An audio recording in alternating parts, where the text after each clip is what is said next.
Fight fans, welcome to the PBC podcast, brought to you by Premier Boxing Champions with your host, Kenneth Buhari and Michael Rosenthal.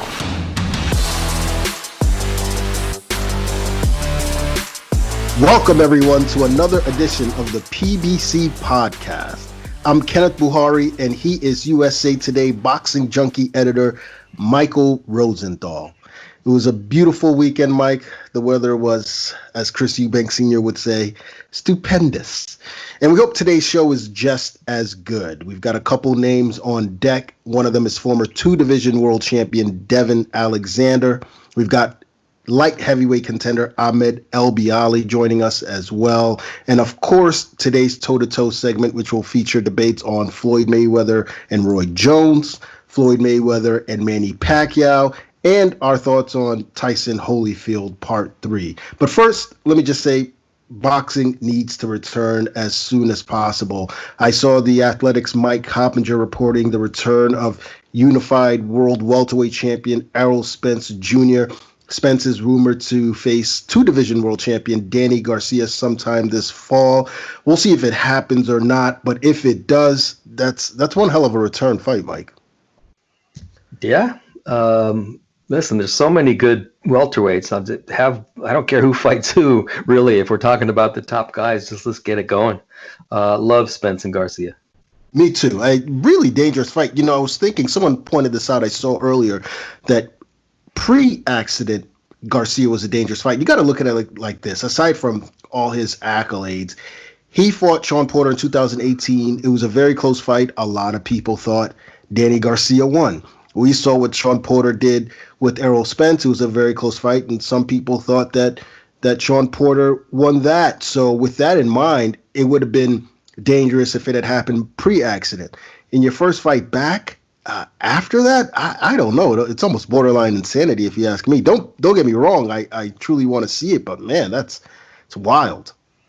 That tells me that Spence thinks he's perfectly fine.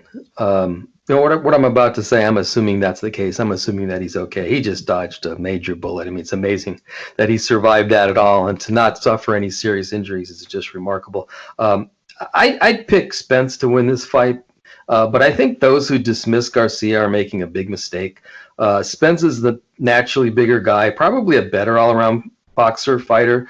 But Garcia has proved over and over again. I mean, I keep saying this, but it's true. He's proved over and over again that he's an excellent boxer, particularly in his counter punching, who has a knack for finding ways to win fights. I dubbed him the winner several years ago. He's just a winner. Right. And I don't care what anybody says. I think he's got power at welterweight. I think he could hurt anyone with the right punch. He's been a welterweight now for 5 years. You know, people were saying for a while that he's a small welterweight. He's been there for 5 years now. He's legit. 147 pounder. Now, I'd pick Spence to win a close decision, but I wouldn't be shocked at all if Garcia upset him. This is a tough fight for Spence. Absolutely. I mean, I think that Danny Garcia, perhaps still one of the more underrated fighters in boxing, period. He could be undefeated, depending on how you viewed his two losses. So extremely dangerous. You mentioned that he's a hard hitter, and you're talking about an Errol Spence who hasn't even sparred yet. Because he needs to have those teeth replaced. That's what he told Ray Flores a few weeks ago on PBC IG Live. So, I mean, we'll see what happens. I am looking forward to it. One of the better bit of news I've heard all week, although it's just a rumor, we're going to wait and see. Now, other stories I didn't feel that good about. Late last week, Top Rank promoter Bob Arum refuted reports of Deontay Wilder asking for step-aside money so that Tyson Fury could go ahead and fight Anthony Joshua, I presume. I don't know where that story of Wilder stepping aside came from. I can almost guarantee that the writer who first reported that, whoever it was, didn't bother to check with the PBC or PBC spokesperson Tim Smith to see whether or not it was true. Now, maybe they did, but if they did, then they forgot to report whatever it is that he said. But I was watching it, pick up steam and everyone talking about it. Then it was $10 million that he was asking for, and I couldn't find a quote from Wilder anywhere. So I'm like, where did this come from, Mike? Comes from completely irresponsible, quote unquote, reporters. Don't even get me started. I'm a newspaper man most of my career. And Nowadays, you don't have to have any sort of credentials to write a boxing story. You just, True. somebody hears a rumor and then they run with it, and then that evolves into a fact, and then everybody just gets everything wrong. I'm really glad that Arum did that, by the way, to clarify things. It didn't happen. Now, listen, having said that, I could see Wilder stepping aside for the right price. The right price is a key thing here, obviously. I could see him, beating a second-tier guy, rebuilding some of the confidence that he might have lost. Maybe he didn't lose any, I don't know, after what happened in the last fight with Fury. And then moving back up to fight a first-tier guy. Now, there's a danger in doing that. You never know what might happen after that. You might not get the fight you want. But I think it makes sense. But that's not, obviously, to respond to what you're saying, that's not what Wilder wants. He obviously believes he knows what he did wrong in the Fury rematch, what went wrong, and he feels he can make the adjustments necessary to turn the tables. I think that's a tough assignment for him to jump right into another Fury fight, but I respect that perspective. He wants to prove he's the best heavyweight in the world. I don't blame him. Two things stand out to me. One, you mentioned that this is what Wilder wants, and he told us that on our podcast a month ago, that he was right. Definitely taking that third fight. Of course he is. Now, that said, the second thing I would say is that I'm not so sure that taking an interim fight, step aside money, makes any sense at all. And I'll tell you why. Let's say he does that. He decides to take some step aside money. I don't know how much it would be, but $10 million certainly wouldn't do it. But let's say he does that, and what happens after that? Does he get the fight after Joshua and Fury fight once? Does he wait? Is there a rematch? Is there a 2-fight deal between Joshua? This is the problem. Yeah, and Fury. That's 1 year right there. And who knows what's going to happen then? And who knows what the sanctioning bodies are going to do? Who knows what other stories are going to emerge in the meantime? So I just don't see Wilder doing it. I don't even think it makes sense for him to do it. Goodness gracious, he might get frozen out if he takes step aside money. Who knows what'll happen? So I'm glad that Bob Arum sort of nipped that one in the bud, and hopefully we don't get, I know we're bored, but hopefully we don't get more stories like that going forward. Now, here's a story that I can get behind. If you guys aren't following Ray Flores' Timeout series on the PBC IG page, you're seriously missing out. It's every Monday at 3 p.m. Eastern time. And last week, Jason Rosario was on with Flores. Rosario, the unified champ at 154 pounds. He said he wants Jermell Charlo next. Charlo, 2-time world champion. He currently holds the WBC belt in that division. Now, as soon as Rosario said his goodbyes to Flores, Charlo hopped on the same IG Live and basically said, bring it on. Said he needs to eat, and if Rosario is in the way, he's getting trucked. The 154-pound division is so stacked. And I feel we need to establish the man in that weight class. So, Mike, I have no clue who wins this one, but I'm almost positive that not only would it be a great TV fight, I think whoever comes out on top of that fight is the man in the division. Yeah, it doesn't get much better than this fight. How often do we see two prime young fighters, both guys are in their 20s, who are particularly hot at the moment sharing the ring? Charlo's coming off his, knockout of Tony Harrison. He's just locked in, I think, both in the ring and just his focus. Right. Rosario just stopped Julian Williams, who we were just raving about because he'd beaten Jarrett Hurd before that, so he was hot at that time, and he gets knocked out by Rosario. I think it's essentially a 50-50 fight. Both guys are big, strong junior middleweights, although Rosario has fought close to middleweight. He's a really big, strong guy. Yeah. Both guys are just good all-around fighters. That includes punching power. Both guys can take their opponents out. Maybe Charlo has a slight edge in experience. Maybe I would lean toward him in this fight, but man, oh man, it's essentially 50-50, and would love to see it. Me too. And Rosario says he's been training twice a day, waiting to hear what happens next. And we spoke to Charlo a few weeks ago on this podcast, and I don't think he ever leaves the gym. So talk about two guys who are always ready to go. I agree with you. I think it's a great fight, which makes me wonder, who do you think gets first dibs on the winner? I mean, you've got Julian Williams, Jarrett Hurd, who you just mentioned, Tony Harrison, Erickson Lubin, not to mention Juan Carlos Castano and Patrick Teixeira. That's a lot of worthy names right there. Yeah, honestly, I hadn't thought about this. My gut tells me that maybe the guys who lost their titles should get the first shots at redemption, Williams and Harrison. Williams is really gave a special performance before he lost to Rosario. I almost think he should get another shot. But as you said going into this, I mean, man, it's so many good fighters, so many good options. It's going to be tough to weasel your way in there. Yeah, exactly. And you make a good point regarding those who lost their title getting first dibs. It made me think the first guy really to lose his titles was Jarrett Hurd. That's true. So Yeah. maybe, and not only that, but he hasn't fought Charlo and he hasn't fought Rosario. So for that reason, the fact that we haven't seen it before and it's probably another great fight, I would probably choose him. But mix and match any of those guys, and I'll be front and center watching. Now, finally, we have one more bit of news. Lightweight prospect Ryan Garcia, my boy, has developed a severe case of Twitter fingers, it seems. I've seen him getting into it with everybody. I get it. It's a good way of keeping your name afloat in these times, and the kid is certainly talented. But the way he's been talking about Gervonta Tank Davis has got me scratching my head. I mean, this isn't Jorge Linares, Ryan. This is Tank Davis, who is light years ahead of him. And if I'm Garcia's handlers, I don't take my fighter anywhere near Tank. I do, however, use his name to prop up mine, which may be what he's doing, but certainly I don't see him wanting to get in the ring anytime soon with Davis, at least not if he wants to keep his undefeated record.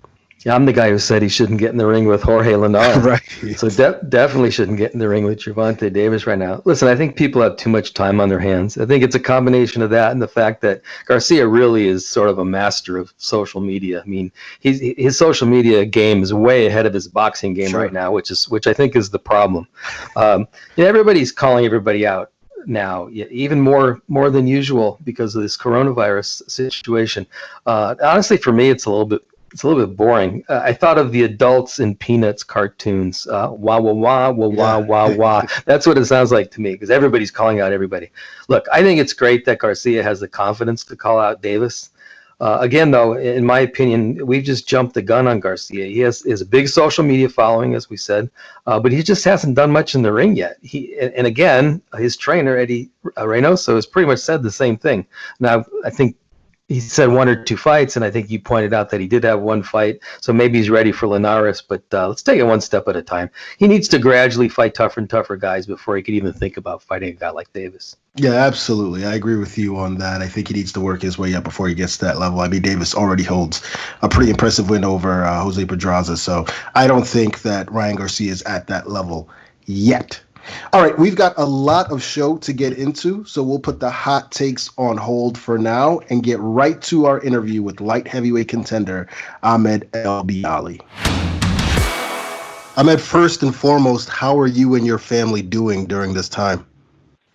We're doing well, thank God. We're just sticking together, staying home, staying safe, and I'm just trying to keep training, get ready for the next fight, and stay hopeful. What have you guys, other than the training, what have you guys been doing at home to sort of pass the time? My sister's studying for her MCAT, so she's been doing that.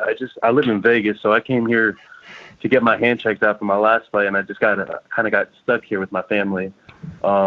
It's been good. I haven't been with them for a while. I've been in Vegas for the last year, and so it's good to catch up on some family time and just, do some regular old family things, watch TV together, eat together, just enjoy some quality time together. Nice. What's the problem with the hand? My hand broke in Atlanta on December 28th card. It was a 4th metacarpal break. It's healed and ready to go again. This little break they gave us, it's like a blessing in disguise. So it just gave me some more time to heal up, get it stronger, get it harder. Got it. So you've been able to work out to some degree, I assume? Oh yeah, I trained the day after surgery. Huh. Yeah, they were pretty mad at me, but I'm the type of person that can't sit still, so I'm always training. That sounds good. So you looked sort of reborn in your last couple of fights. Do you feel this time off sort of robs you of some of the momentum that you had, or are you just taking it in stride? No, I feel like it was a blessing. Actually, Devon Sugar Hill came down to Miami. We worked with him for about 2 weeks. I currently train in Vegas, and I'm just going through some personal, decisions that I have to make as far as how I want to finish off the last the last and most important portion of my career, and it's been good, man. I've been training hard, training smart.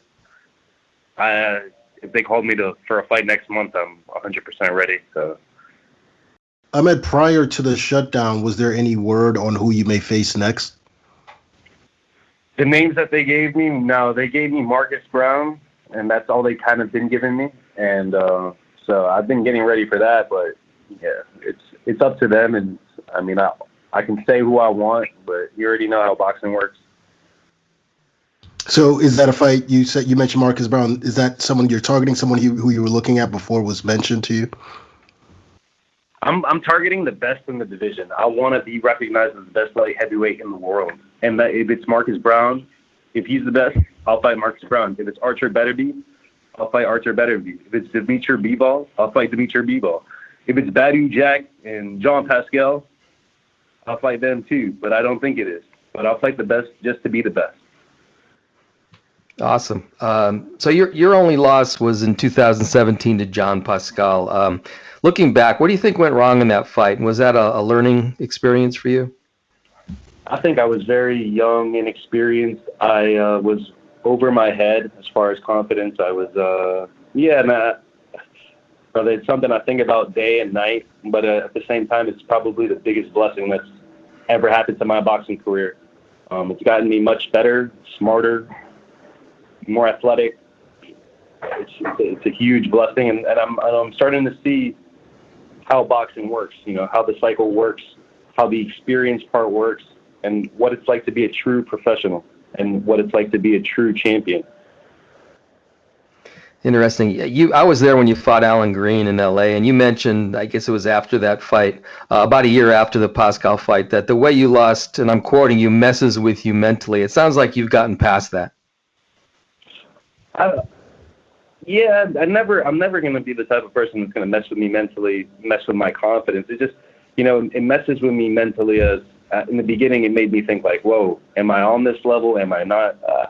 But then I realized I've been on this level for a long time. I've been in the ring with many great world champions and in sparring and in amateur fights, and I belong on this level 100%. So it was something to get over, something that absolutely I had to learn from, I had to get better from, and it propelled me, I think, in the last 2 years.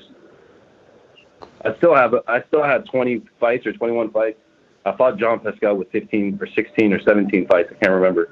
From my point of view, if I was a manager, if I was looking out for myself, I would still think, hey man, you still need some time for this fight. He's a 2-time, 3-time world champion.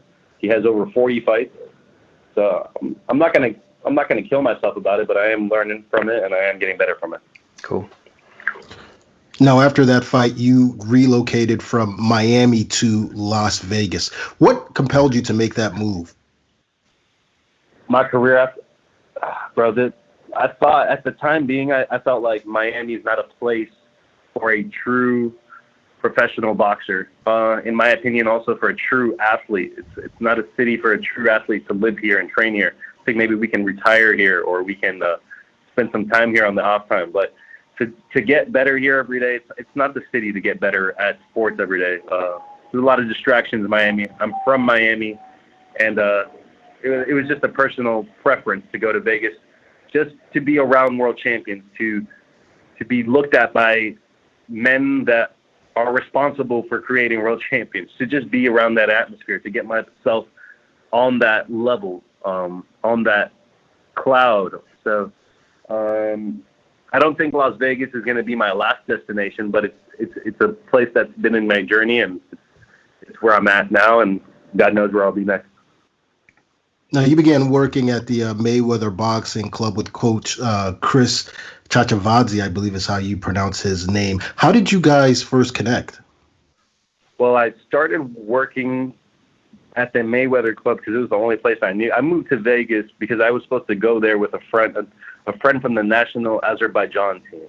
When I get to Vegas, I was supposed to stay with these Russians because I had nowhere to stay. I get there, they've all been evicted. I had to stay at the Stratosphere for a couple of weeks. So I had nowhere to go. I didn't really know any of the new gyms that were in town. All I knew was Floyd's. I've been there a couple times. And I went to Floyd's. I saw Chris there because I was in Vegas a couple years prior to that. I started training with Chris for a little bit and got a fight in with him for that Alan Green fight. And then the next couple fights were with Justin Gamber, Caleb Plant's coach. I met Justin through sparring Caleb while I made that move in Vegas. And I think Justin Gamber, Chris, they're great coaches, great fundamentals, and they've been in the sport for a long time. So they were able to give me some pointers on, how to get better footwork wise, move my head, keep my balance. I see. So those are the improvements you've seen in your style. Those are the things specifically they felt you needed to work on or help you to improve. Yes, absolutely. A big part of it is balance. I feel like when a fighter is well balanced, he's able to think clearly, do whatever he likes, be defensive, be offensive. It becomes in your circle without thought. But when you don't have balance, you have to instinctually begin to process the fact that you need to get yourself in balance. Then now you can throw a punch, and then now you got to get yourself back in balance so you can defend. So I've realized balance is maybe the most important thing in boxing and in all sports in general. What's it like training at the Mayweather Boxing Club? I'm sure a lot of fans would like to know that. At Floyd's, it's good. I honestly only trained at Floyd's privately with Badu, sparred there with Badu or Ronald. I don't really ever go there and train in front of many people. Where I have been training most of the time was City Athletic Boxing. Okay. With more people there. It's nice. Vegas it's amazing, man. Like you're training at the gym. Most fighters I'd say are pretty modest guys. We don't think we're well known as much as we are. So it's really nice when people come in the gym, ask us to take a picture or get an autograph or some shit, and it's like, oh shit, I'm recognized. People recognize my work. That's awesome. So I think that's the beauty of Vegas. You're surrounded in boxing. Boxing fans, boxing coaches, world champion boxers, even fighters that are like myself that are trying to come up, that are working every sweat to just get on that level. And I feel like that's why Vegas is a great place for most fighters. Interesting. Again, back to that Alan Green fight. You made me laugh after that fight. You said you're the greatest Egyptian fighter of all time, which is probably true. I know you want to become the first Egyptian to win a world title. Is that something that still motivates you, still drives you? Yeah, absolutely, brother. That's my biggest driving force right now. Becoming an Egyptian world champion, it not just proves to me, proves to my country, proves to people here in the United States that, dreams are possible. Boxing is a difficult sport. What it's like to become a world champion in boxing. The chances when you're a minority among minorities is even more difficult. Being an Egyptian world champion, it's never been done before. And being even a first generation Arab or Middle Eastern or North African or African, it's not an easy thing to do.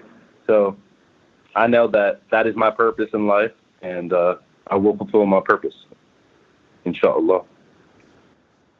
Now, you've also said that you look forward to becoming an American citizen.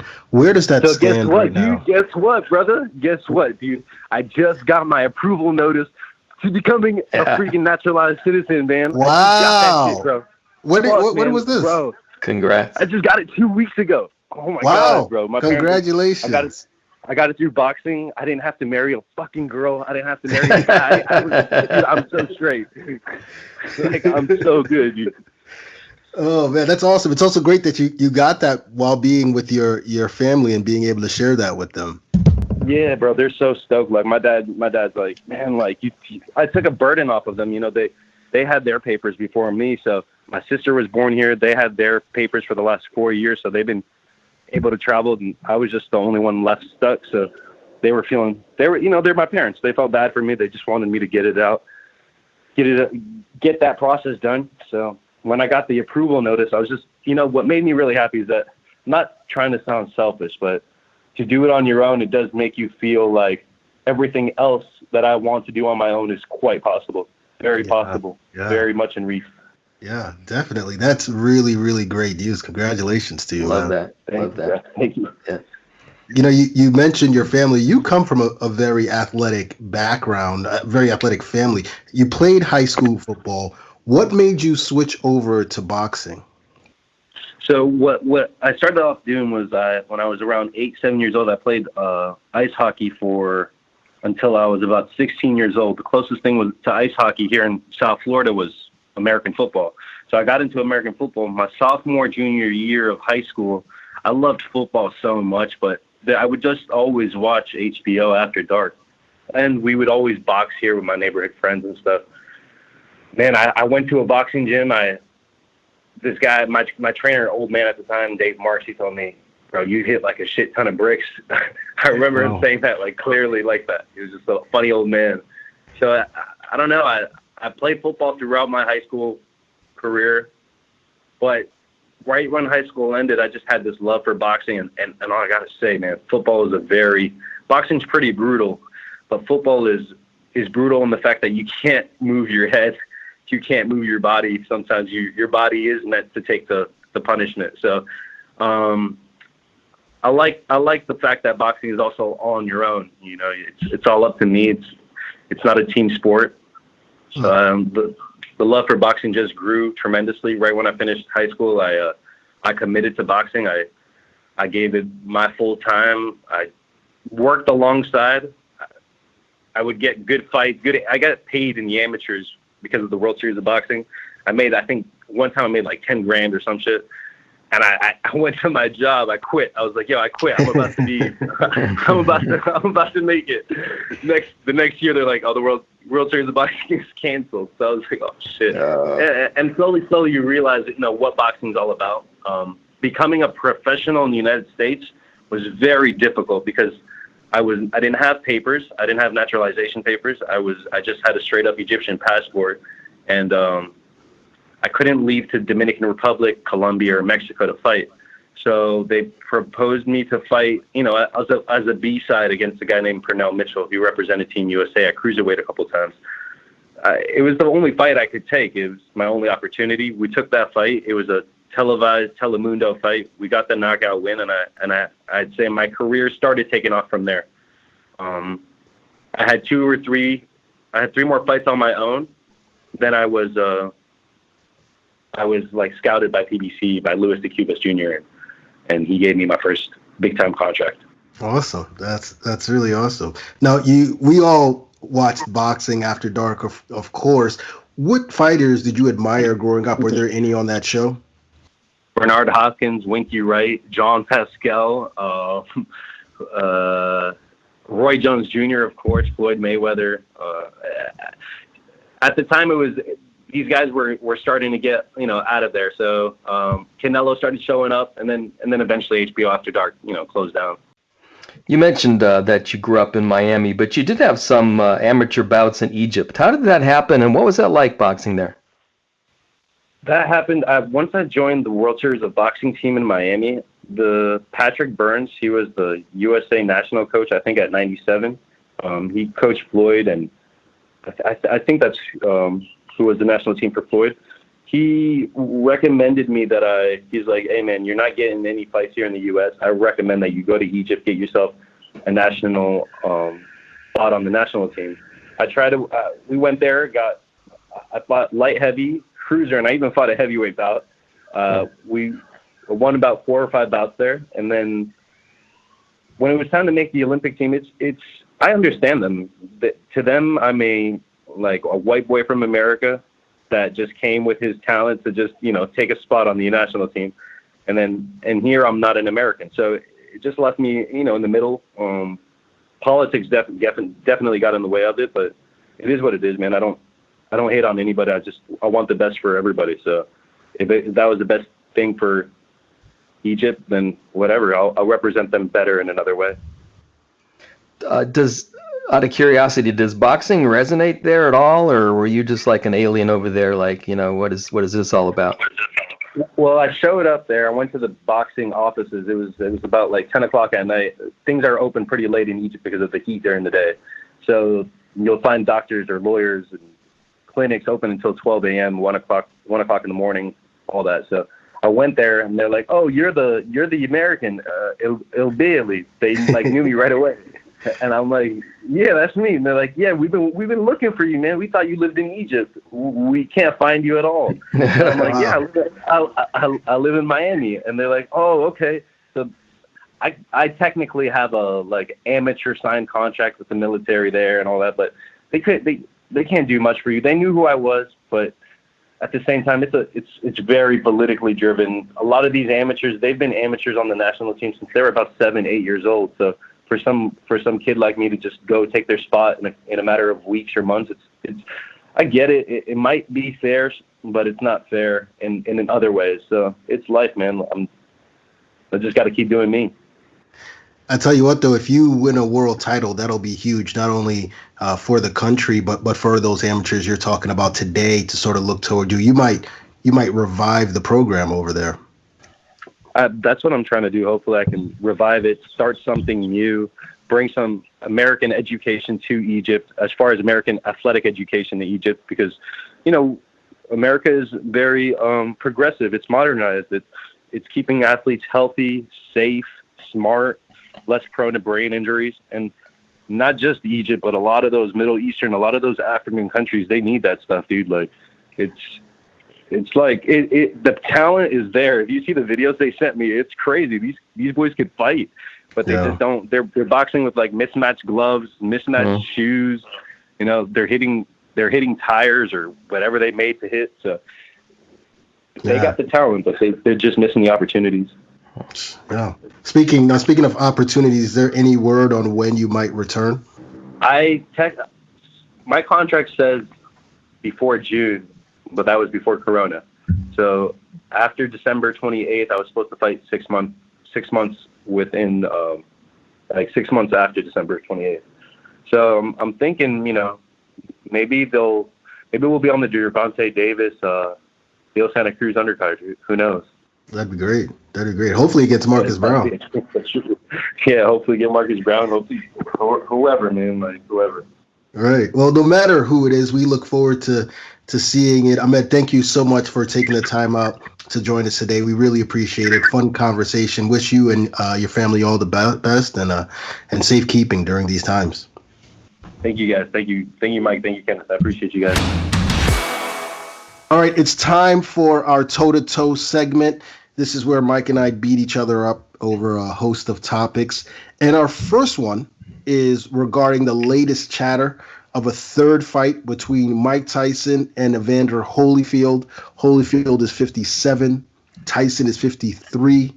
Now, they say it would be an exhibition match, whatever that means. Mike, what were your thoughts when this started floating around? One of my thoughts was, doesn't anybody stay retired anymore? It's kind of, it's a little bit scary to think about what these guys might be thinking or planning to do. I think it's fine if 50-something former champions like this want to take part in exhibitions to benefit charity causes. I think that's great. I think it should start and end with the word exhibition, though. No real fights. I'm thinking headgear, oversized gloves. I thought of those like gloves little kids wear the gloves are bigger than the actual kid. The equivalent of light sparring. The fighters need to agree beforehand to limit the intensity, that kind of thing. It should be about nostalgia and fun, not about actual boxing. I just imagine, what if Tyson and Holyfield, actually had an actual fight, or even an exhibition? I suppose it's possible, and one of them suffers a serious injury. Everybody involved, including the sport in general, would just get skewered. I mean, people would be yelling and screaming about how irresponsible it was to allow old guys into the ring to do what they do, and they'd call for for the banning of boxing and all this kind of stuff. Real fights are definitely not a good idea, and I even understand when people say that maybe you're pushing things to have an exhibition, but honestly, I think an exhibition's fine. Well, I think it depends on how you define exhibition, right? Like the parameters you laid out sound good, at least on the surface. Big gloves, headgear, and so forth. Although we know that even sparring sessions can get heated, and right, a lot of people can even get hurt in sparring sessions. So I think that it boils down to what exactly is the exhibition match, and also based on what I'm seeing as far as what these guys are doing in the gym and the way they're training, has anyone told them that it's just an exhibition match, they've got so much pride that I can't imagine that they won't be trying to win. Well, I think that both guys are actually intelligent guys, and I think they understand boxing. I think they understand where they're at. I think they understand the dangers of actual fighting. I think that they like the idea of people talking about this in any way that they perceive it. I'm just guessing, or I believe, and the money, and of course the money. And I believe that these guys know the score. I think they'll get in there and just play around. Hopefully. Now, it does raise, I think, a bigger question regarding boxing, namely, should there be an age limit for boxers? What are your thoughts? Well, my gut tells me no. I'm not sure an age limit is necessary. Fighters, as it is, they have to go through rigorous testing to be licensed, brain scans and so forth. You have to prove that you could defend yourself and that you're healthy and all those things. If someone can prove that, there's really no way that you can keep them out of the ring, regardless of how old they are. Yeah. The problem, I'm thinking of Bernard Hopkins right now, for example. Yeah. A guy who is still a really good fighter, into his late 40s, and I think Holyfield actually fought in his early 50s, didn't he? Yes, he did. Right. And then Larry Holmes came back too. I mean, he fought Buttermeat and looked good actually in that fight, but he was in his 50s as well, I think, when he came back. Right. But now Holyfield's 57. I think we're getting into dangerous territory here. I just can't imagine that a guy at that age, I don't know if they do like tests for reflexes. I'm guessing that they probably do. You're pushing 60 years old. You just don't have the reflexes that you had before. And I think that puts you in a very dangerous situation. I keep thinking about the way Tyson looked in his last fight. I mean, he just looked beyond, I don't know what beyond shot is, but that's how he looked. I mean, he just looked terrible. I can't imagine. Was that McBride or? That was Kevin McBride, yeah. I can't imagine 15 years later he comes back and suddenly he's a new man. I appreciate the fact that he's fit and he loves the way he feels and stuff, but he's never going to be anything resembling the Mike Tyson of old. So anyway, get back to your question. I don't think we need an age limit, but because I think the testing will sort of weed out guys who can't do it. But I don't know. Honestly, you know what? I could go back and forth on that. I guess my question would be, what would the limit be, and how would you determine that? Yeah, and I think that's part of the reason why you don't have an age limit, as to your point, and you test all these guys really as strict as possible, and even more so once they reach a certain threshold. I think recommendations should be made on a case-by-case basis. You have guys, like you said, who are at 40, probably fresher than guys at 25. I mean, we've seen guys who are 22 years old who already look like they had seen better days. And then there's Bernard Hopkins, who you mentioned won a world title at 49. So you just never know how that works. And I think that we have to trust the commissions. We have to trust doctors, and that they look at each and every single fighter and figure out whether or not, and determine whether or not they should be in the ring. And my hope is that Tyson at Holyfield is an exhibition. Although I don't, did you see Shannon Briggs jump into the conversation as well? I guess he wants in. It doesn't sound like he wants an exhibition, but who knows? This guy is really something. Part of me most of me says, listen, dude, just stop. Just go away. I mean, I've been at, I don't know how many press conferences that he interrupted. Excuse me. But on the other hand, the guy's really smart. He's throwing darts at a dartboard that will pay him 7 figures if he hits the bullseye. If you understand where I'm going with that. Right. He just needs one guy to say, okay, I'll fight you, or okay, I'll do this with you, and you'll make a lot of money. That's his angle. He's just going to keep trying until somebody says yes. I kind of want him to just go away, though. Yeah, and the cynic in me agrees with you, because you can see that that's his angle. So it's sort of like, where are we going with this? At every and look, I'm not knocking him for that angle. It is prize fighting, but at every single press conference, you're there. Let's go, champ. I've heard that a million times. Quite frankly, I thought that was dead. So I'm over it, and I'm hoping that this just doesn't go anything beyond the exhibition level.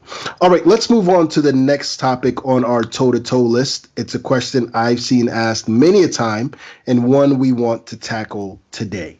Floyd Mayweather versus Roy Jones Jr. Let's start with head-to-head. Mike, who would win a pound-for-pound matchup between the two legends? Well, the way I broke it down is I just sort of decided who I thought was a better fighter. So obviously that fighter would win the fight, pound for pound. And I think it's Jones. Jones wasn't quite the technician that Mayweather was. He relied more on speed and reflexes and his incredible athleticism. Kind of like, I'm not really comparing him to Muhammad Ali, but similar in the sense that they both relied more on that than the fundamentals per se. But I would ask, so Mayweather's a better technician, better fundamentals, but I would ask, what could Mayweather do that Jones couldn't? Jones was a really good defensive fighter. If you watch his tapes, his ability to avoid punches was just magical. It was great. It was almost impossible to hit him cleanly in his prime.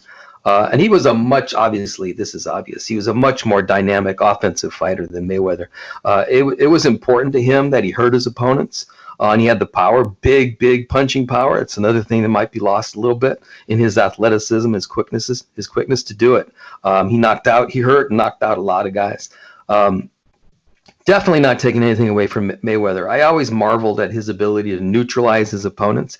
But I was almost always dazzled by Jones. Those are two different things. The things he did in the ring in his prime are often just breathtaking. And honestly, I can't say that about any other fighter. Maybe Lomachenko does things where you just kind of take your breath away. You kind of go, whoa, that's something you don't see every day, but not like Jones. He had what I call the wow factor, and that's important to me when I assess a fighter. I hold fighters who do spectacular things in higher esteem than those who don't. I think Mayweather's did spectacular things, but they were more subtle. Jones took your breath away. And I didn't like the way, I don't know if you can agree with me or not. I didn't like the way Mayweather fought in the last part of his career. I felt he did enough to win fights, and that was pretty much it. And I get it. The idea is to win and not get hurt. He's making a fortune. He wanted to be able to enjoy it. Why take the risks? At the same time, most of his fights were kind of boring at the last part of his career.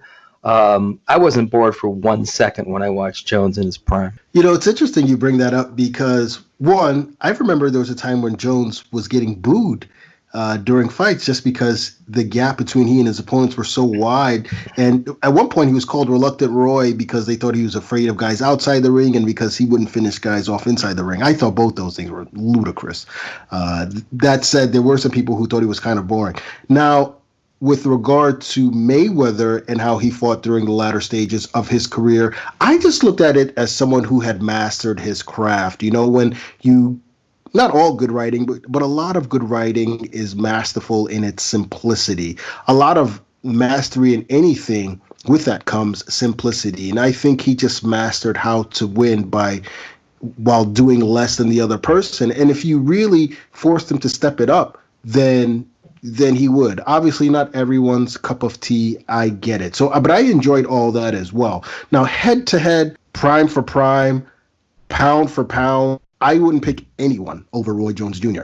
At his best, he's simply unbeatable in my eyes. The speed, the power, the defense, as unorthodox as it was, all three of those things were at the highest, most elite level. You look at the guy who fought James Toney, Thomas Tate, Vinny Pazienza, that version, I'll take him over anybody. Now, does he walk over Mayweather? No. I'd say it's a really good fight. I think Mayweather's jab and footwork could create a lot of problems for Jones, but I think Roy's own footwork, his hand and foot speed, allow him to create opportunities that would force Mayweather to stay on the defensive. I like Jones to win a close but clear, perhaps somewhat ugly decision if the two ever fought off in my fantasy land. Now, what about legacy? Who has the greater legacy? I would say Mayweather probably does.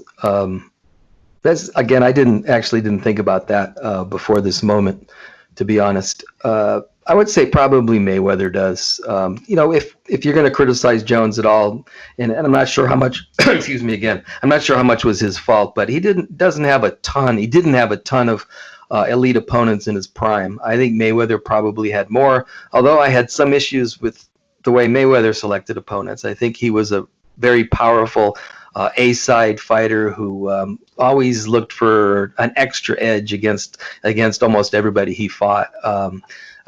Jones is fought a long time ago now. It's kind of hard for me to remember if he did any of that, but I just don't think there were quite as many guys around for Jones to fight as there was for Mayweather. So I think Mayweather probably has a little bit stronger legacy. I think he was in his prime. He was still at a top level. I'd have to look at the record, but I think he was at the top level probably longer than Jones was.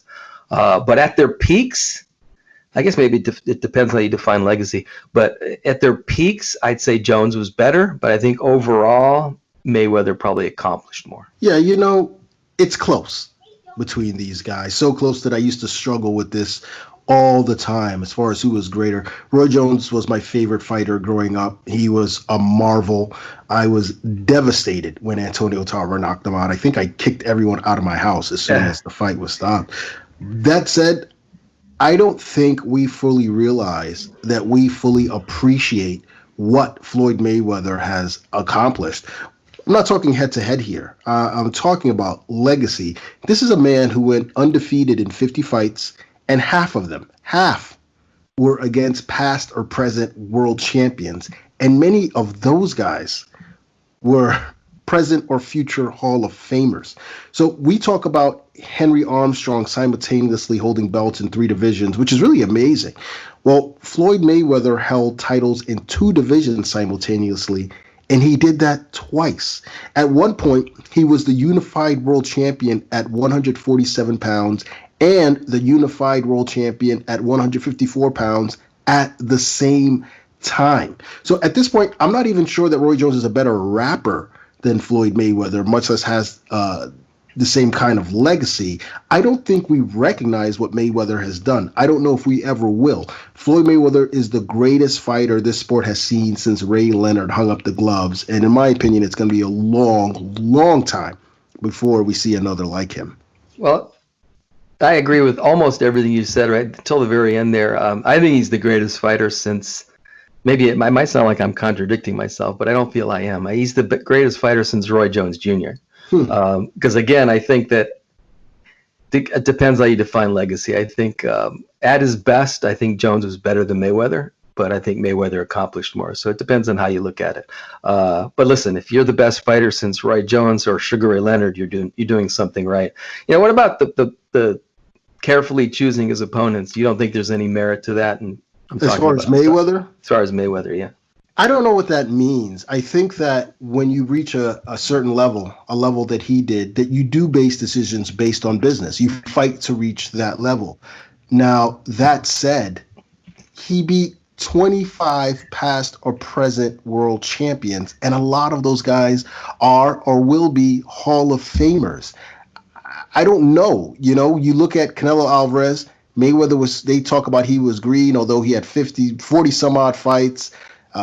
8 world title fights, and really should have been in his prime at that young age. And Mayweather was 36 when he fought Canelo. He was younger than he was older than most of the guys most of those Hall of Famers that he fought later on in his career. So I don't know about the cherry picking. I think that was, I want to say a lot of it had to do with just a media bias against him. I don't think he was the most liked of persons, and it was just easy to sort of follow that narrative. But when you look at the guys who he beat, I remember at the peak of the whole Mayweather-Pacquiao saga, the beef back in 2010, when we wanted to see that fight didn't happen.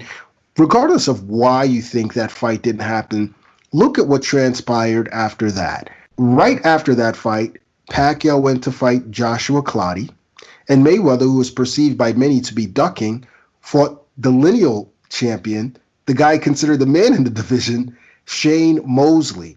The guy, he had no compunction fighting him, whereas Freddie Roach said that he didn't want Pacquiao to fight Mosley unless it was at a catchweight, and even then they weren't really that interested. I think that showed right then and there that Floyd Mayweather was willing to fight anybody. Now, as soon as he signed to fight him, everyone started saying, oh, Mosley was too old, even though just a few months before that, right when Mayweather had beaten Juan Manuel Marquez after coming back from a 2-year layoff, Mosley entered the ring, called out Mayweather, and the news that followed is, why isn't Floyd fighting this guy next? Floyd needs to fight Shane Mosley. It has to be Pacquiao Mosley. It has to be Pacquiao Mosley. Well, he did just that. That was how he went about his business. So I think the proof is in the pudding. His record shows, and you could say about any fighter, they should have fought this person at that time. They should have fought that person at this time. I look at Ray Leonard versus Marvin Hagler. Whenever I watch that fight, what always stands out to me, I get that Leonard was coming back from a 3-year layoff, fighting sort of out of weight.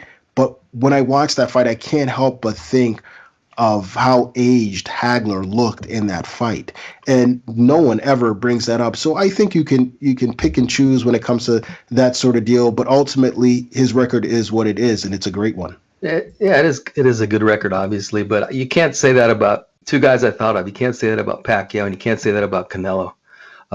They fought guys when they were at their best. I'm looking at Mayweather right now. So arguably the last dangerous fight he had was Oscar De La Hoya, and I think he wanted that in part because define dangerous. Like, did you skip over Manny Pacquiao, Canelo Alvarez, or I don't?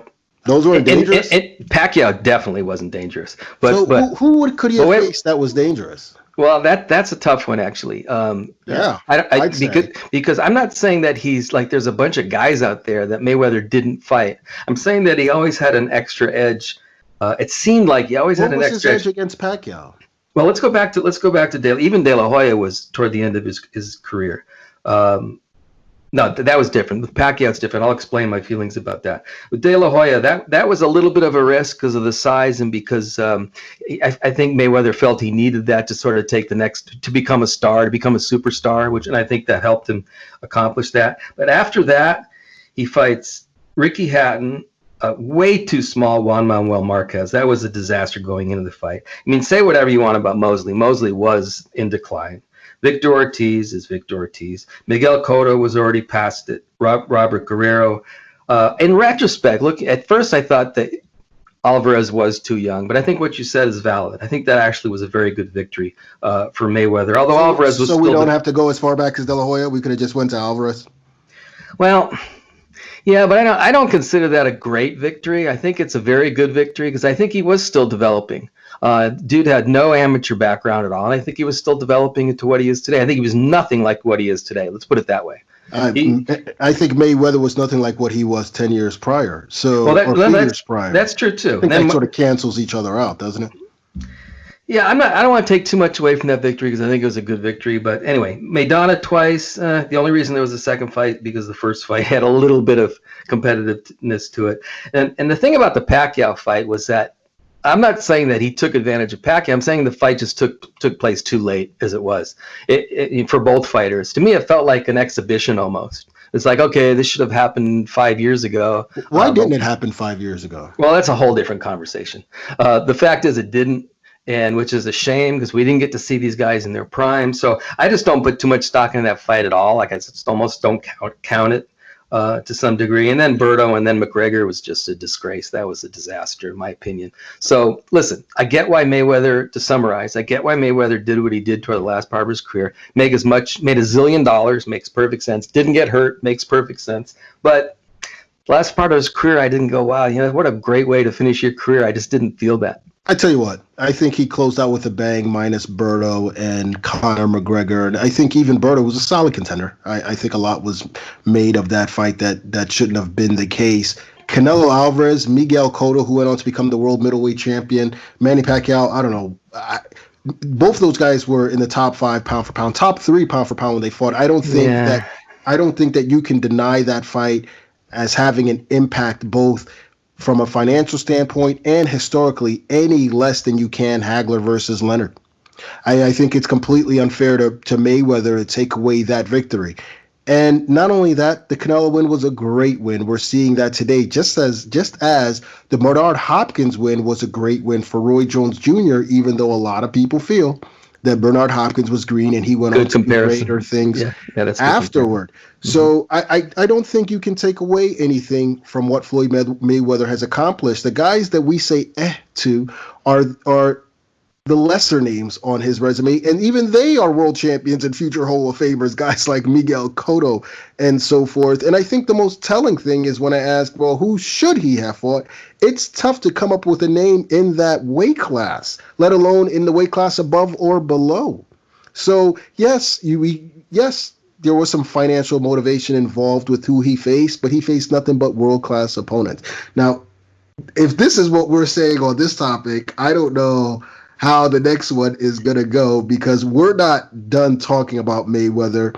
The third and final topic of the toe-to-toe segment involves him and Manny Pacquiao, who we've just been talking about, the two greatest fighters of this era.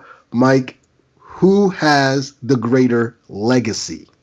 Okay, so we've touched upon a lot of things right now. Listen, I want to make one thing perfectly clear. I have, he's not Mayweather's not my favorite person in the world, but I have tremendous respect for his what he's accomplished in boxing. I think he's one of the he's the best of his era, and I think he's better than Pacquiao, and I think that he's one of the best of all time. But again, in talking about legacy, I think it comes back to the same thing. I guess it's how you define legacy. I think knowledgeable people will look back on the past generation and say without hesitation that Mayweather was the best fighter of his era, better than Pacquiao, again, to make that clear. Mayweather essentially was untouchable. Even in the fights that were deemed close, weren't really that close. The only exception may be the first Jose Luis Castillo fight. Nobody came close to this guy. He was just he was at a higher level than everybody else, which is why I think he's the best fighter since Jones was at his peak. Now, having said that, I'm personally just as impressed with a guy like Pacquiao, who fought so many elite opponents in their prime, several of them more than once, and generally had his hand raised. He was never afraid to test himself against anyone, including, and one guy that jumped into mind was Antonio Margarita, was a big, strong 154-pounder. Think about what he did. He started at flyweight and ends up fighting Antonio Margarita, 154 pounds. That's just crazy. I'm not saying, I reiterate, I'm not saying that Mayweather avoided anyone. It's tough to name guys he might have avoided, but it comes back to what I said before. It seemed like he always had that extra edge, which is often the case with A-side fighters. So I'll say that Mayweather was a better fighter than Pacquiao, no doubt in my mind. But personalities completely aside, I think Pacquiao is more beloved than Mayweather because of his fighting spirit, the excitement he generated. I mean, watching Pacquiao fight was just so much fun. And what I feel is a deeper resume in terms of the number of real challenges that he faced. So I think that's really what's most important to fans, more than sublime boxing ability. I think it's taking risks, accepting real challenges, and win or lose. Pacquiao, I think, did that better than Mayweather, but Mayweather was a better fighter. That's interesting. I would say you're talking out of both sides of your mouth there, but I completely understand what do you mean? Saying. No, because on one hand, we're talking about legacy here.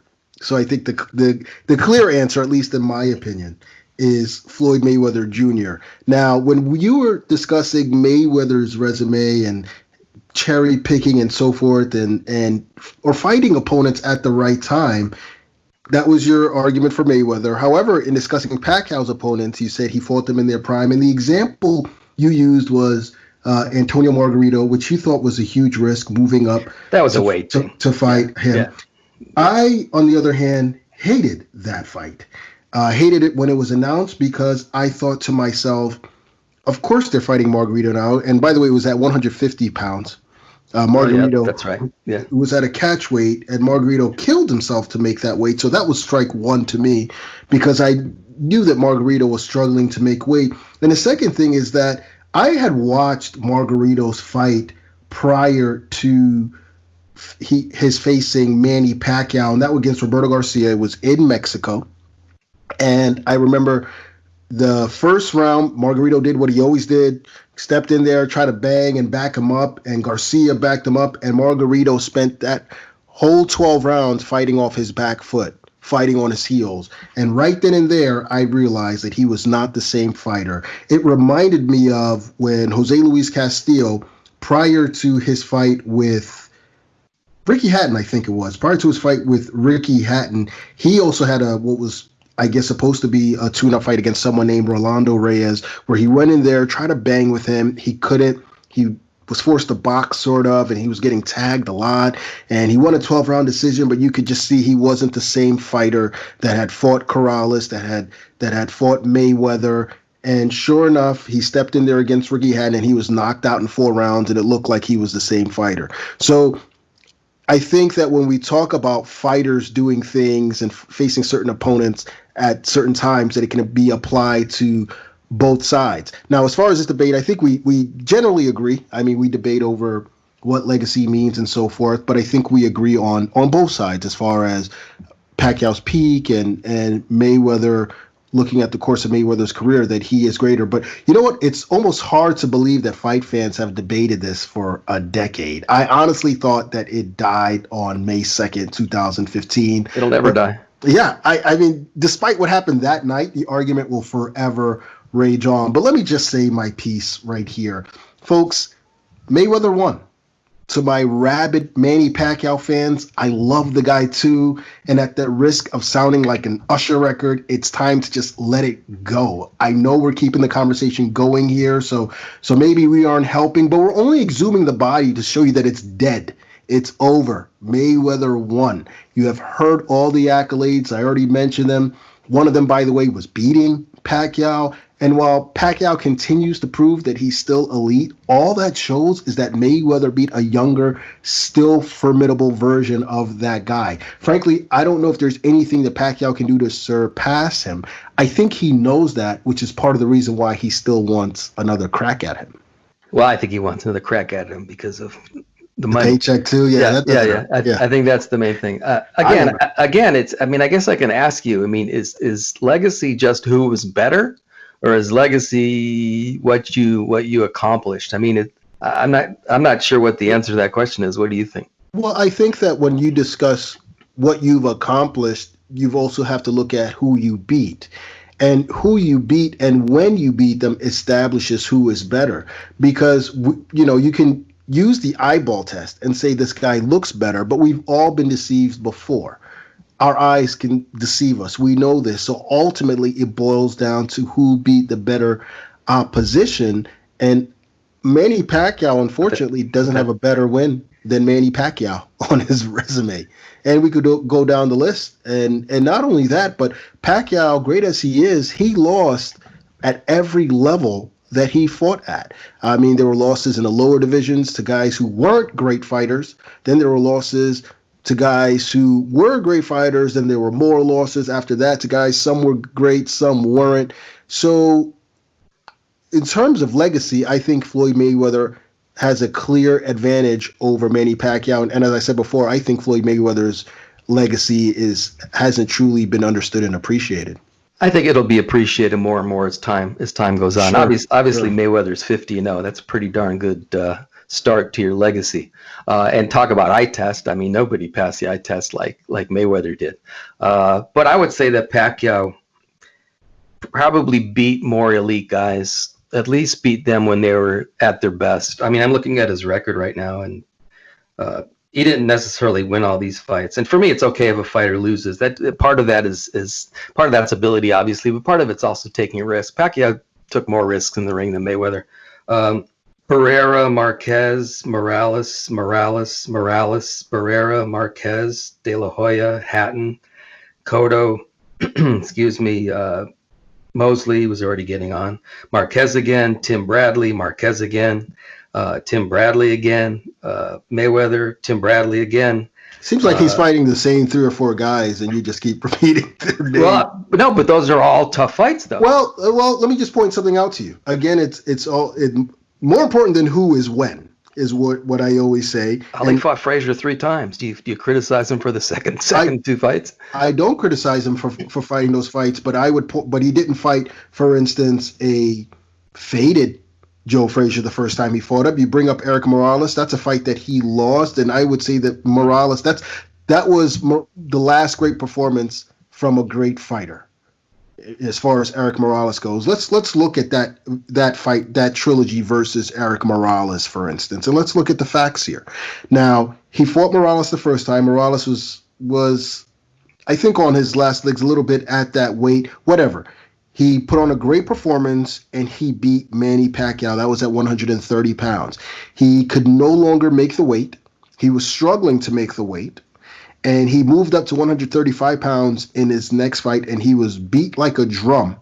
What was the name of the person that he fought? The name escapes me right now, but he moved up to 135, and he took a huge loss, was shut out 12-0, and then they began negotiating for the rematch with Manny Pacquiao. Zahir Rahim was beat by a drum by Zahir Rahim, and then they began negotiating for a rematch with Manny Pacquiao. Morales didn't want the fight at 130 pounds. He wanted the fight at 135. Pacquiao refused. In fact, that was the first time I ever heard of a weight penalty that was implemented by the fighter, not the commission, where Morales had to pay $500,000 if he was over the 130-pound limit. So they knew how much he was struggling to make weight and put in that weight penalty. And, of course, he came down to 130 and started strong. But, of course, he faded. One, he was already a fading fighter. And two, he was struggling with the weight. And he was knocked out. And he was beaten up and knocked out. So what do? You give him a third fight at whatever weight he's like, because you've beaten the fight out of him anyway. Those are good points. And then you knock him out in that third fight. So, you got to be careful when you talk about, well, who fought who, when, and so forth. The Barrera one was fantastic. I mean, an incredible win. I'm going to ignore the fact that Barrera had a plate put in his head prior to that he didn't have the greatest of camp. Whatever the case was, Pacquiao beat him up. But all I'm saying is that it's a little unfair to just list off names and say, well, look at the names he beat, when we can a deep dive into that shows that it's not as rosy a picture as it seems. Those are very good points, but I think that almost every fight you can see where one guy has an edge over another guy. That's like one of the reasons I like the Jason Rosario Jermell Charlo fight. I don't think either guy has an edge at all.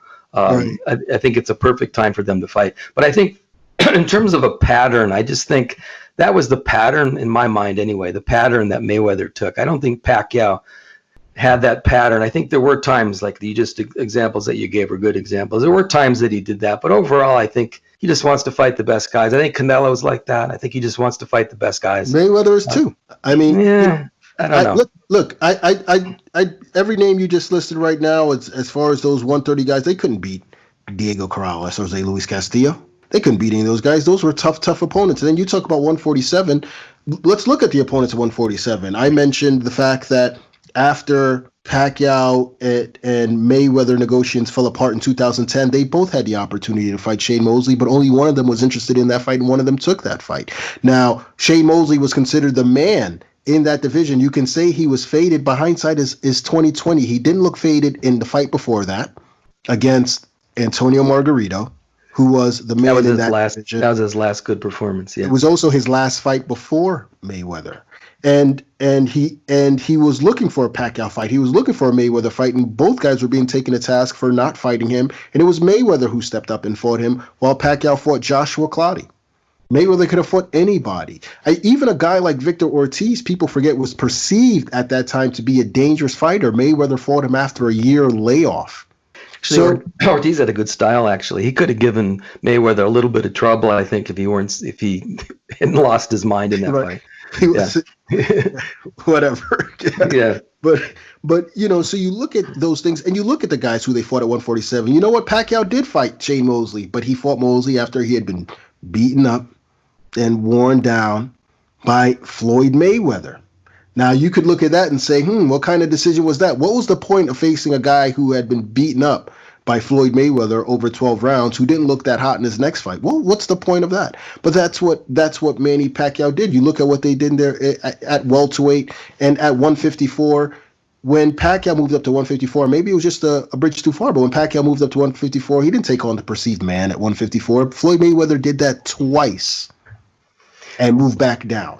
That's what Pernell Whitaker did. He moved up and he fought Vasquez. He fight the best in that division, and then he moved back down. That's what Mayweather did. You look at the Jose Luis Castillo fights. He took on Castillo in his first fight at lightweight. That was his first fight at lightweight. It was a tough fight, and he gave him an immediate rematch. So I think that both of them took lots of risks over their career. But honestly, we could go back and forth about this. Yeah, exactly. Yeah. And we'll probably discuss this again fairly soon, I'm sure, somehow, some way. But in general, one thing we can agree on is that both are truly legends. Exactly. And the debate will rage forever.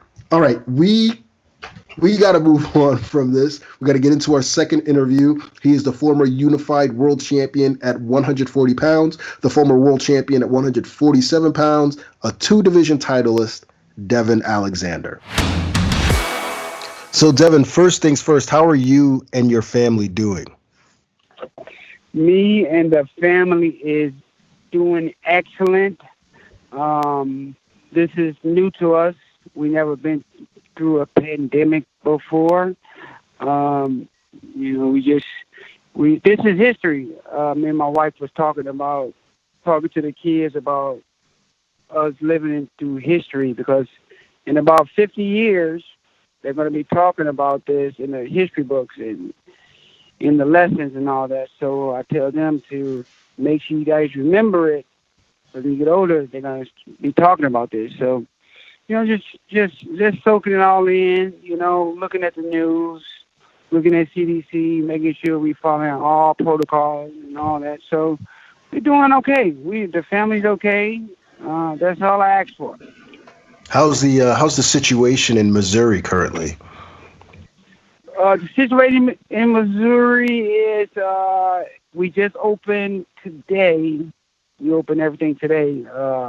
Barbershops, of course, with some restrictions. Not everything is fully open yet, but it's kind of like everywhere else. I think we had like 600 lives lost here, so I think they got it contained here, but we just slowly, gradually opening. Me and my family, we just taking precautions. We're not going to go out yet until, another couple of weeks, just to make sure everything is okay. Devon, does the time off make you hungry to get back in the gym, back in the ring, get rolling again? Oh, absolutely. Does it make me hungry? Heck yeah. I mean, you've been doing this for 20-some years. You're like, man, something is missing. You just feel like something is missing. So, of course, I'm hungry to get back in the gym. Of course, I've been working out. If you guys follow me on social media or whatever, I've been working out. I've been posting a lot of workout videos, trying to keep people motivated, trying to keep people entertained or whatever. So I've been working out every day with my wife, with my son, just getting it in. And when alcohol, it's time to go. That's what I've been doing. Very good. Did you have a fight scheduled prior to the pandemic? Actually, I did. I had a fight scheduled for the April 25th, but this happened. Al called me. Well, can't do anything about it. They shutting everything down. They shutting the arenas down, sporting events down. So there's nothing we can do about it. So to be continued. That's what he said. So I said okay, and left it at that. So we just waiting on the trigger to be pulled. But yeah, I had a fight scheduled. Now, you haven't fought since 2019 in June when you lost to Ivan Redkach. You've had some time to reflect on that fight. What happened, in your opinion? In my honest opinion, this was my first camp with Roy Jones, as you guys know. This is my first camp with him, and it was a lot of different things that I was used to that I didn't do.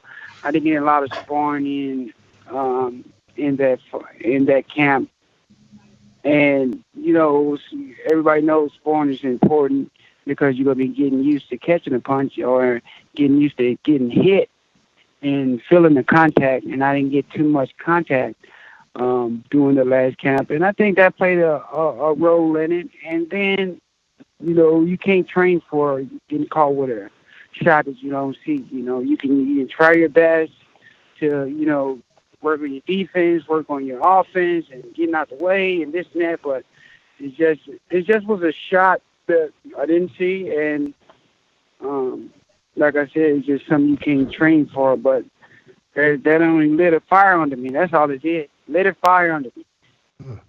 Now, you mentioned that was your first fight with Roy Jones Jr. You were with Kevin Cunningham pretty much from the beginning of throughout your entire career. What caused you to make the change? Oh man, that's a good question because honestly, I just felt like that it was a situation with how Roy, his dad, was kind of, sort of. I just wanted to try something different. Of course, Kevin doesn't know everything. He doesn't know everything about the game, and I've been with him my whole life. So I just decided, at this stage of my career, let me go try something different to see if I'm missing anything, to see if I'm, and it wasn't on bad terms or anything. It was just something I decided to do. It was something that I've been thinking about. And it was the best decision I made because, I learned so much from Roy. From the first day I came down with him, he taught me something that I didn't even see the whole 21 years that I've been boxing. And I was amazed at that. I was just like, wow, how did I not even see that? So and just being around a legend like Roy, who's teaching me, who's been at the top of the game, the top of the pinnacle of the sport, So I was just, I just felt happy decision. It was the best decision I made, thus far.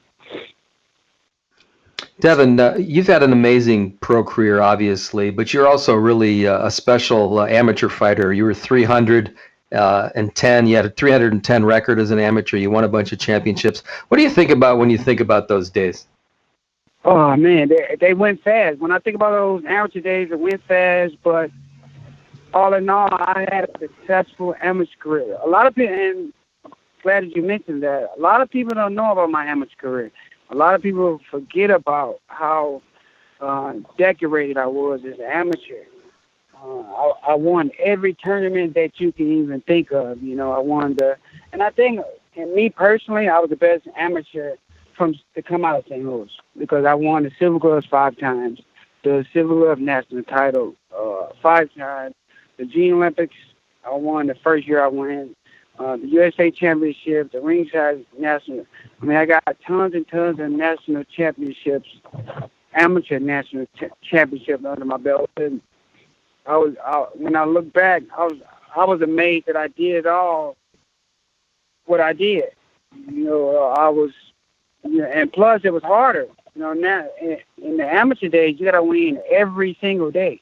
You got to weigh in. You got to make sure you don't weigh every day, or you get disqualified. So looking back, I don't know how I did it because one time in the pros is enough. So in amateurs, you got to weigh in every day. It was just looking back, it was amazing. I did some amazing things in the amateur. Was it more fun in a way? The money wasn't involved. It was just about the sport, or is it just different from a professional career? It was. I must say it was more funner because you got a lot of stipulations in professional sports, but amateur, you doing it because you actually love what you are doing. Every tournament you going there to, you're fighting for a trophy, you're fighting for honor, you're fighting for yourself, you're fighting for your team, you're fighting for your region, So, I think it was, amateurs was more fun, less pressure to win, less pressure put on people to go out there and look a certain way. Amateur days, you with your brothers that's from the same region and you going to fight other cities. It was just an enjoyable time for me. But do I like it better than a pros? No, because I'm able to take care of my family. I'm able to live a certain way. But it was definitely more enjoyable in amateurs than pros, for sure. Interesting. As a pro, you were a unified champion at 140. You won another title at 147. At one point back in 2013, word was that you were going to fight Floyd Mayweather. Was there any truth to that? Yeah, it was definitely truth in that. Floyd called me out. Floyd called me out, and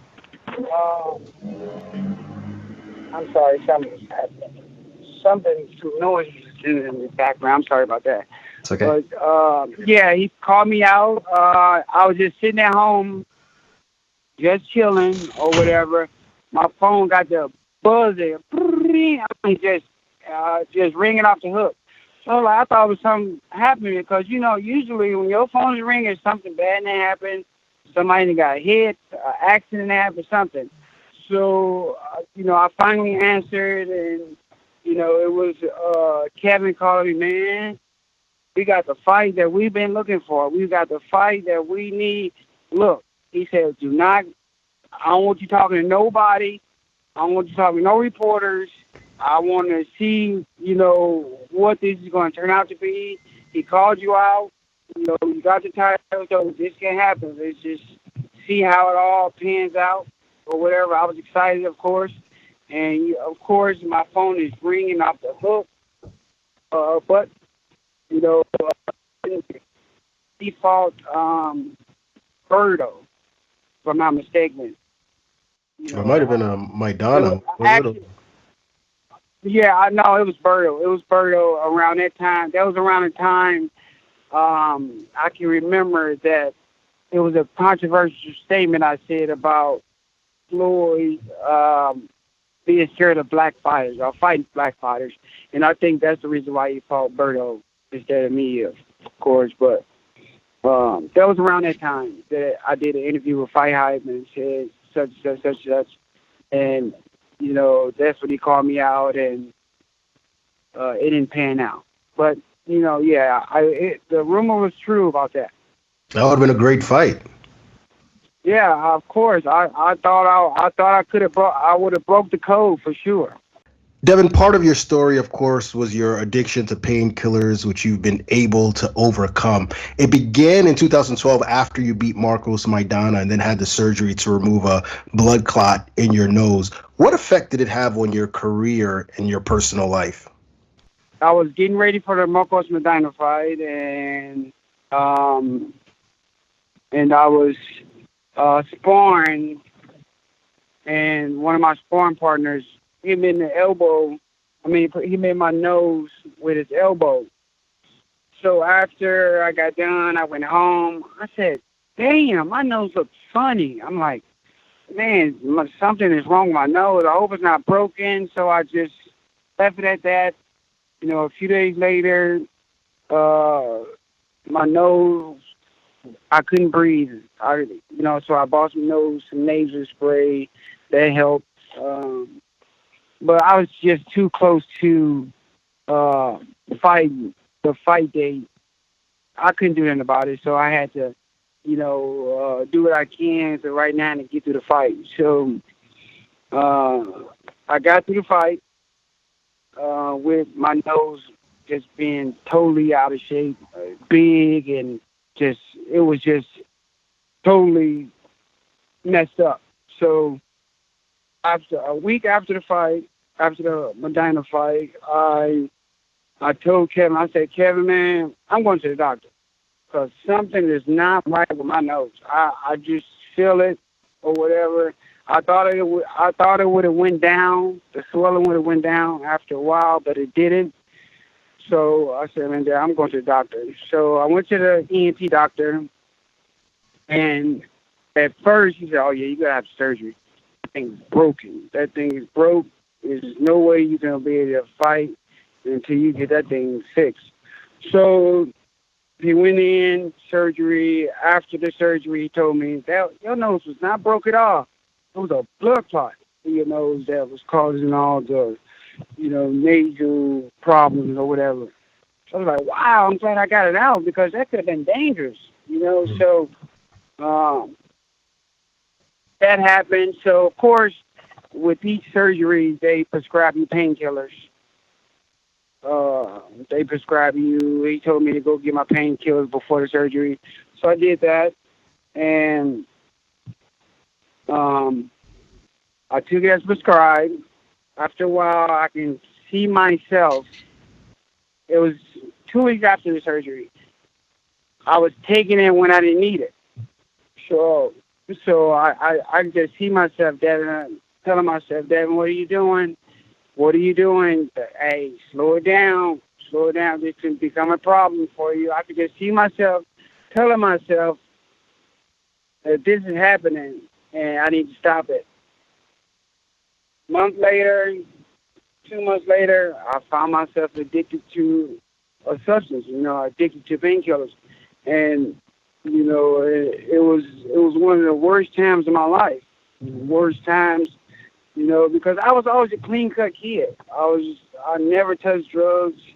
Even after I won my first title, I went right back to my bedroom and slept with the belt. So, I always was a clean-cut kid. And, going through that was a devastating time for me, but definitely an eye-opener. So that's how it started. And years went on, and it got worse and worse. And, after a while, I said, no, I need to stop, and I need to come clean and tell my coach, tell my wife, and that's what I did. And I took control, took my life back in control, and got clean. It's an amazing story for you to go through that and come back and now back in the ring. What do you think was the turning point for you? Oh, I can remember playing today. The turning point was when me and my wife was we was watching a movie, and I can remember just watching the movie, just sitting there, and waking up with the ambulance in my bedroom.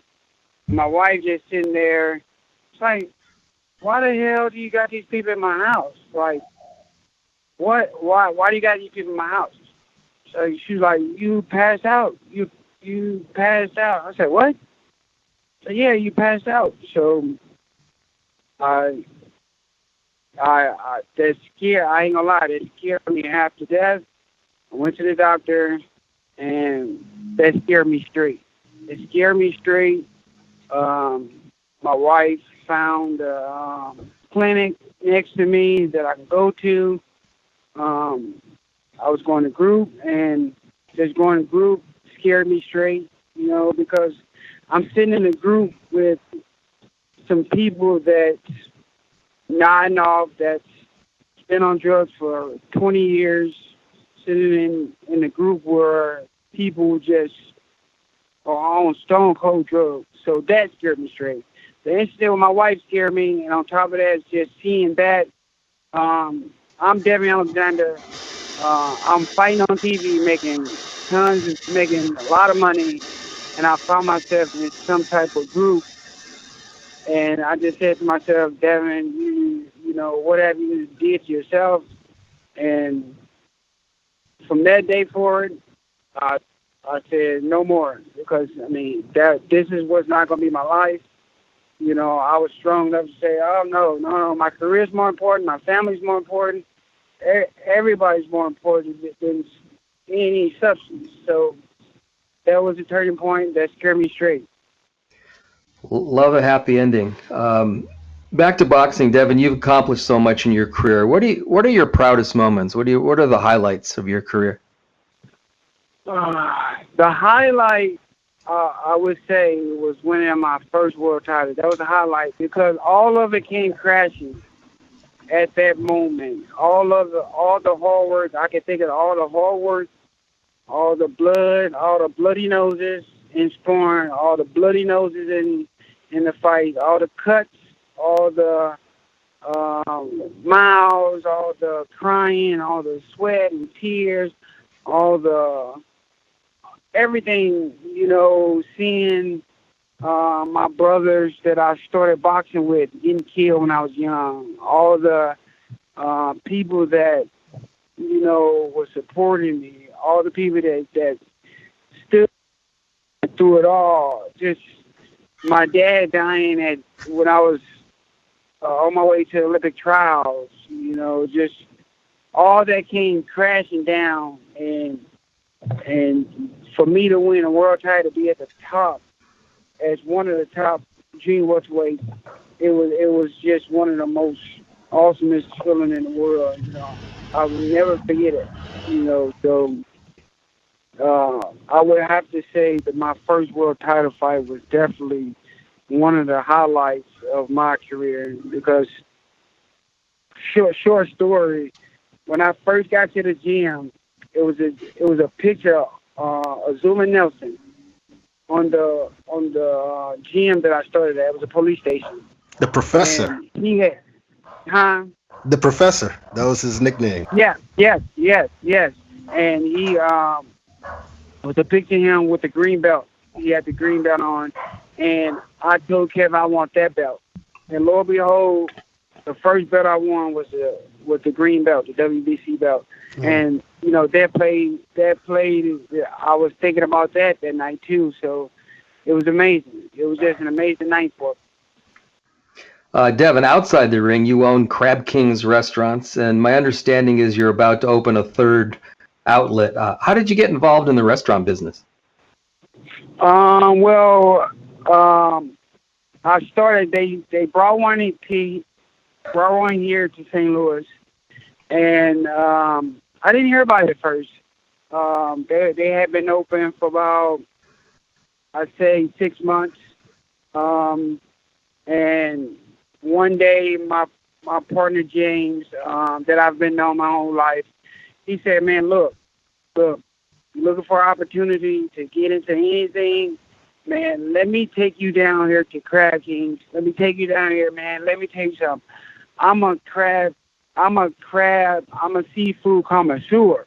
And I know when I eat crab, I know when it's good and bad. So he just kept begging me to come down here and try this place. So finally I went down and I met the owner. And he said, "Man, look, this is a good opportunity for you." And it's a new franchise too. It's a franchise that started in Texas. So he said, "Man, look, you need to get in. It's very lucrative. You know, this place has been nonstop and it's still going nonstop to this day." So he showed me some numbers, and everybody loves seafood. I mean, I'm not a big seafood eater, but you know, just action around it, being around it. Everybody loves seafood. Everybody. So I started my research, and one thing led to another. I found myself signing the first leasing place for the restaurant in Lawrenceville, Georgia. And then I went on to the one in Omaha, Nebraska. And now I'm going to do my third. So, you know, it's just been very good for me. I think this franchise has got the potential to take off and be the next big seafood place like Red Lobster or anything like that, or Joe's Crab Jack. But it's been good for me. So that's how I started, and I'm looking to expand to at least 10 if possible. I love real estate too, so we'll see. Awesome. You know, we hear so much about athletes losing money, going broke, that kind of thing. Where did your business acumen come from? From what you just said right now. From what you just said, yeah. What for me seeing, you know, what I've seen growing up, for me reading different stories, for me watching 30-30 on ESPN, for me watching, it scared me, you know. And I'm not going to say that I was perfect with my money. I'm damn sure not going to say I was perfect with my money. You know, I think growing up without anything, growing up and not used to anything is the key to a lot of athlete downfalls, because they don't teach you how to manage $1 million.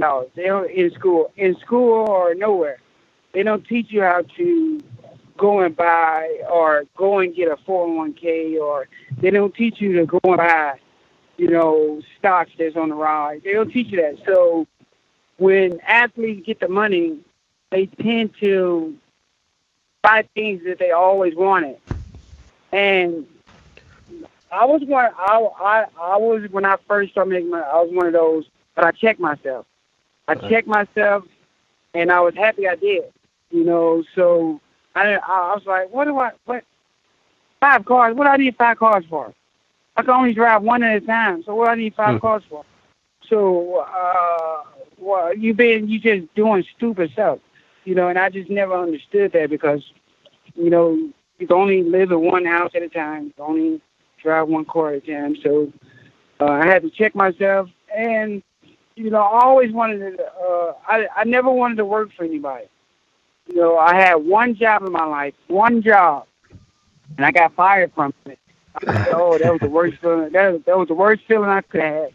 And it wasn't even my fault, to be honest. I'll tell you about it another time, but it was the worst feeling in the world. And I said, well, this is not for me. I need to be on my own. I need to do what I want to do. So working is not for me. So I always wanted to be a businessman. I always wanted to do better than my surroundings, my environment, everything. So, and God has always blessed me to see different things and experience different things, and He has blessed me with the tools that I need to be successful. So I just continue to try to make the best decisions for me and my family.